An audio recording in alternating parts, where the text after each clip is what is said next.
You're in the sun. I'm trying to get you. Okay, now go ahead. I'm not going to write that name by you here. Uh-oh. Over on our right is where Mr.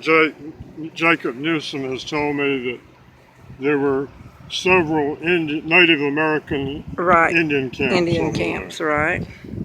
And the reason that they needed this tree here, it was a tree that's no longer here, but it had a... This was the old oak. It was the old oak, I guess. It had a branch on it that couldn't be missed. Right. They even used the branch to dispense justice in this area. Wow. It was a hanging branch. Hanging tree.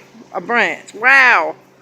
Oh, I didn't know that. That wasn't in the history that I read. And there were about 3 trails that came and they all met, converged. That was what we read. Wow. For the white traders and the Native Americans. Right. I'm gonna try to go over there and take the video of that the marker thing. If I can get up there, I don't know if I can or not. Oh yeah. I just got to be careful. I fell a while back, and I appreciate this so much, Eddie. I might have to. You need to. Hang on. Let me hold this. We're still filming. Yes, y'all. I don't want to fall on this video. Thank you. Oh, I did slide a little bit. We made it. Let me show James in the van. Wave, James. Oh wow! Look at this. There's Eddie with. Yep. I would have never found this. I this. was here the other day. I came out yesterday to make sure it's still here. Right. But the flag was pointed somewhere Wrong else. way. Within the last week has come out and rearranged. Now this is our little historic jaunts that me and James love to go on, but to have a historian to come with us is even better. I'm loving this. Okay, I'm going to go over here and show the little, oh wow, look at this. Site of Branchville's first settlement, 1735. Now notice that America began, the United States of America was born in 1776. Right. So this is about 35 years. Branchville was born before the United States of America was born. Isn't that amazing? Wow. So I got to check my time frame because I'm supposedly, I based my book on the historical narratives of A.S. Sally, that are online. Right. And it was talking about, so in other words, I made sure everything was historic, and I'm supposed to be taken back in time to the 1670s. I may have to adjust my time frame here. I don't know when the Native American settlements got here, so that's what I got to. Well, see, this is just when they got around. That was the actual first. To organizing. Right, so it could have been. Yeah. It could have been around the late 1670s. Now, in these woods is where the old town of Branchville started. Right, right in there. When they built the railroad about 2 or 3 miles down the road. Right. They moved down there. Right, just exactly. Like Denmark used to be in Graham's Turnout, but when the second railroad was built, everybody gravitated down to where the 2 railroads crossed. Exactly. I was going to get this. Okay, wow. James, you'll have to watch a lot of this later, but I'm coming over here and get this conversation too. Hang on, James. I want to get your conversation. Are you talking to me? He can't quite hear you, James. I've got bad hearing. You got to talk louder. I missed all of that. You mentioned in your writing about a couple artesian wells. We passed by those. Oh, okay. During the winter when it doesn't have all the growth in it and possibly snakes.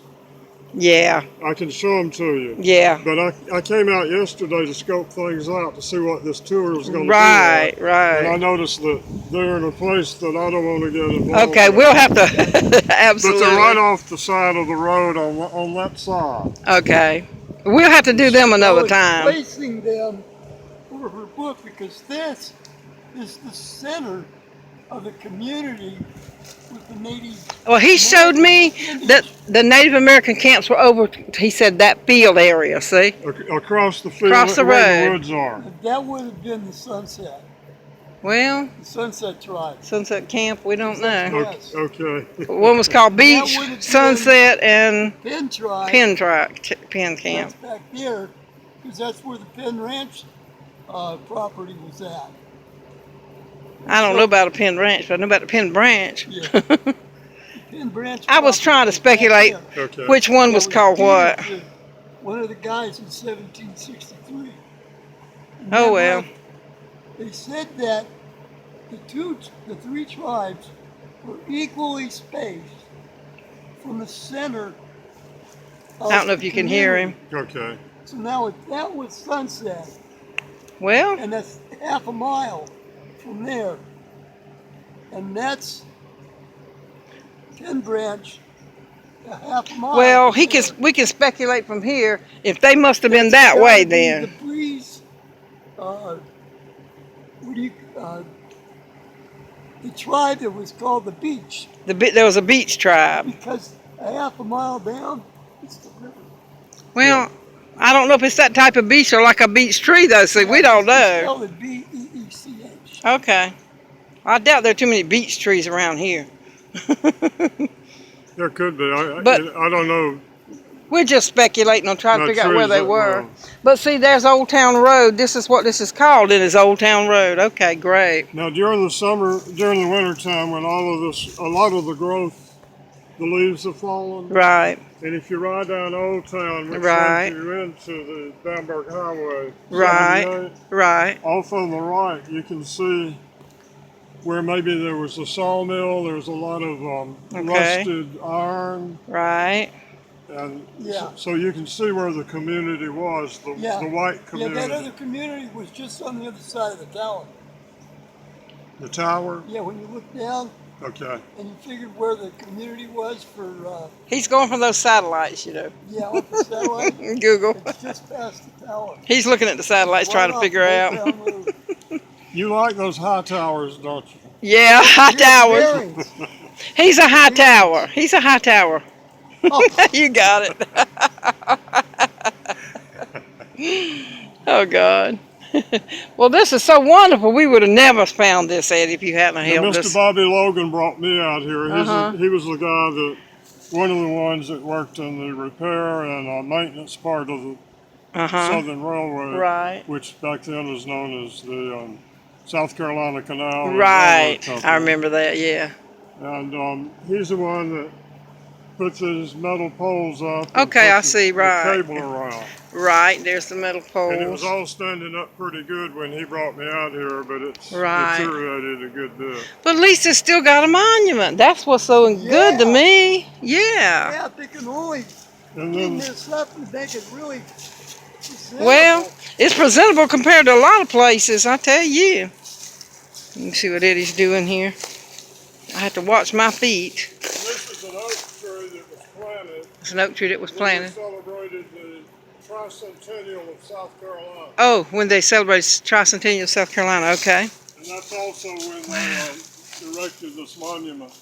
Okay, so they planted a tree and a monument And put the fence and put the around it. fence around it. Okay, look at that. There it is. I see the fence now. Right. When did they Thank you so erect that, much. I have to tell him again. Marty? Just wait a minute, honey. I got to. Let me get over here where you are. So Yeah. And I got to adjust. adjust too, but that's okay. He needs to ask you. The monument. When did they erect it? The same year that South Carolina celebrated its 300th year, the Tricentennial. tricentennial year, Got it. How about it? which I'm guessing now was either 1970 or 1955, one of those 2 years. Both of those were big in Denmark. Yeah. One was the year I graduated. That's why I can remember it, but it also has another historical significance. Right. Well, that's just wonderful. At least, like I said, they do have the little thing roped off, and they got an actual monument, which is important, as we know about the history. So much can be lost if, and I think these things should be told in the local schools. They should put some local history, but they don't. They got all that other stuff they got to get in there, so Oh, there's no boy. room for that. Looks like a cloud coming in. Okay, now you can help me out on this. Going on down the road, and of course the road has changed a little bit, but it supposedly got you to what used to be the bridge instead of the one that's on Highway 78. Right. Just a little bit Okay. south of it, I guess. Right. And that's why they call this Bridge Street, because the street Okay. went to the bridge. Right. Does that jibe with what you know? Yep, exactly. It crosses a little bit differently than it used to? That's where the beach drive would have been located at. Okay. Would have been right at the end of Bridge Street by the bridge. Did you hear anything about any breastworks that were made? Oh yeah, you had I forgot about that. Only from you and That's right. You said they were gone. the old guy that went through all the tombstones and wrote down the smokes. He Mr. Smoke, wrote Mr. a Smoke. complete essay and mentioned the breastworks to delay the Union Army to keep them out of Branchville. Right. And there's somewhere, he didn't say where, there's somewhere down by the river. Okay. The man that owns that now is Robert Berry. And he's the son of Iris that had Right. Iris's nightclub. You saw that when you came into Right, town? right. Mm-hmm.